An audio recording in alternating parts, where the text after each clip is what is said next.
Baik, Assalamualaikum warahmatullahi wabarakatuh. Perkenalkan, nama saya Wahyuni dengan NIM 2106 05501015 dari Program Studi Ilmu Administrasi Negara Fakultas Ilmu Sosial dan Hukum Universitas Negeri Makassar. Baik, kali ini kita akan membahas mengenai budaya, etika, dan kode etik pelayanan.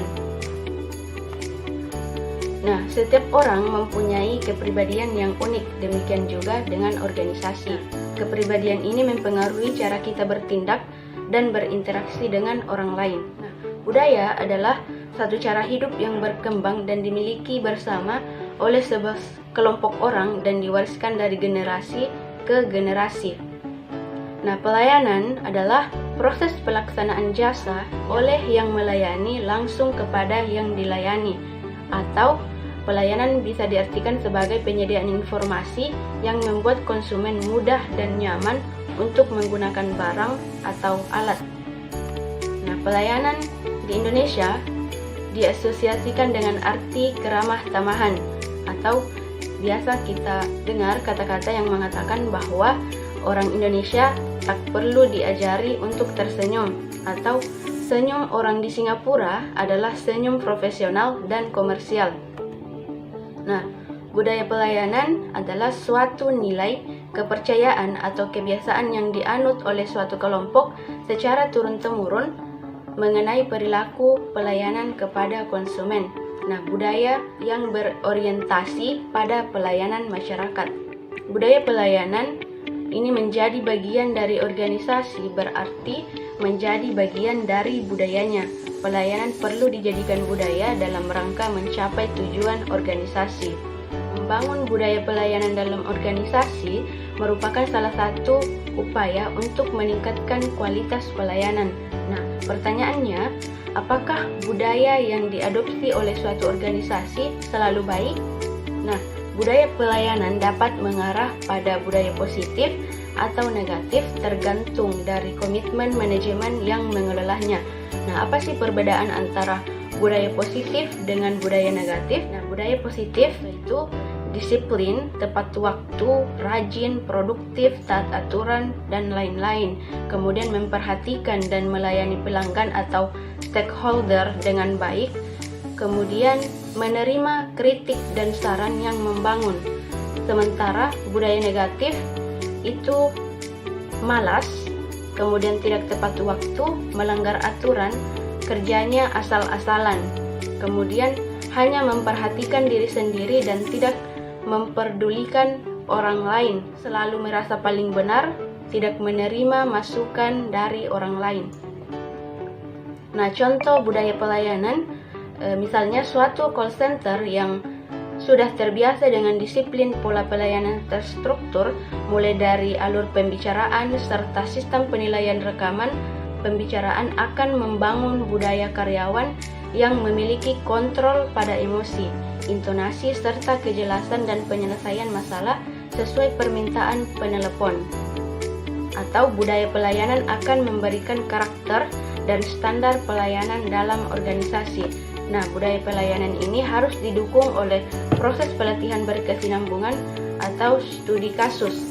Adapun manfaat dari budaya pelayanan, diantaranya itu kerangka kerja yang menjadi pedoman tingkah laku sehari-hari anggota organisasi, kemudian membentuk pemahaman terhadap sikap atau perilaku yang seharusnya diterapkan, kemudian mendorong sifat pelayanan yang terstruktur atau spontan, serta menciptakan kepuasan pelanggan.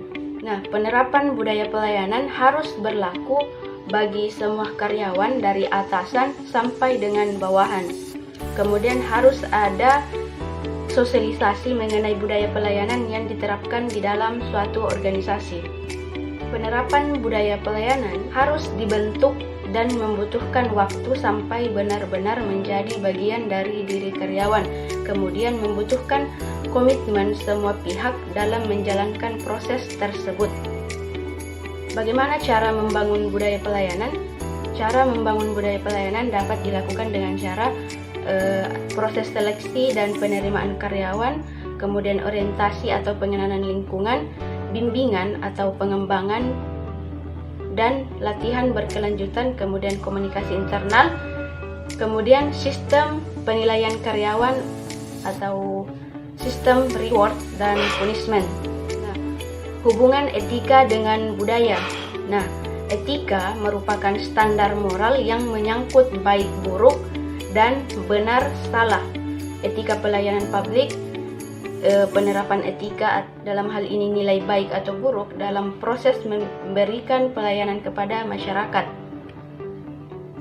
Budaya dapat mendorong terciptanya perilaku etis atau sebaliknya dapat mendorong terciptanya perilaku tidak etis. Nah, faktor yang menyebabkan terciptanya iklim etika dalam perusahaan antara lain terciptanya budaya perusahaan secara baik, kemudian terbangunnya suatu kondisi organisasi berdasarkan saling percaya, kemudian terbentuknya manajemen hubungan antar pegawai. Kemudian perilaku etis dapat menimbulkan saling percaya antara perusahaan dengan stakeholder. Kemudian perilaku etis dapat mencegah pelanggan, pegawai dan pemasok bertindak oportunis serta tumbuhnya saling percaya. Kemudian budaya perusahaan memberi kontribusi signifikan terhadap pembentukan perilaku etis.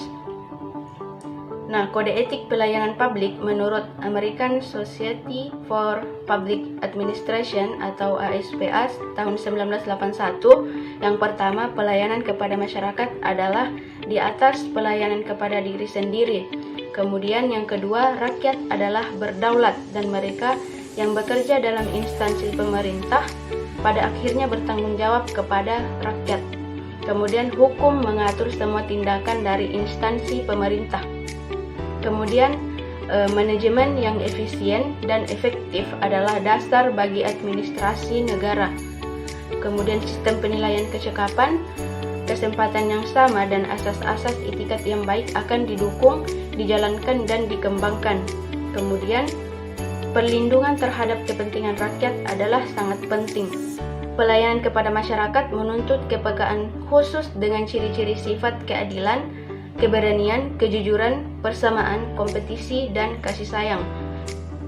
Kemudian kode etik selanjutnya, hati nurani memegang peranan penting dalam memilih arah tindakan. Ini memerlukan kesadaran akan makna moral dalam kehidupan. Tujuan yang baik tidak pernah membenarkan cara yang tak bermoral. Kemudian kode etik selanjutnya, para administrator negara tidak hanya terlibat untuk mencegah hal yang salah, tetapi juga untuk mengusahakan hal yang benar melalui pelaksanaan tanggung jawab dengan penuh dan tepat pada waktunya.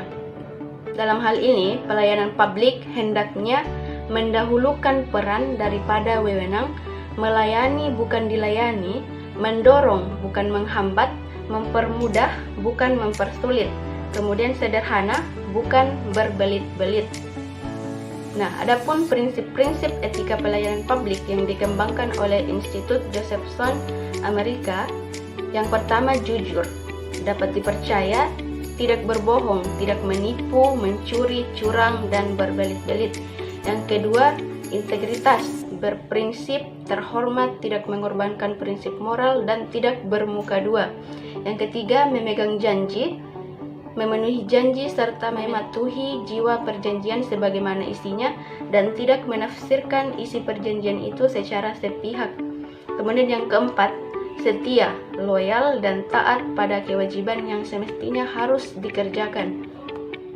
Kemudian yang kelima, adil, memperlakukan orang dengan sama, bertoleransi dan menerima perbedaan serta berpemikiran terbuka.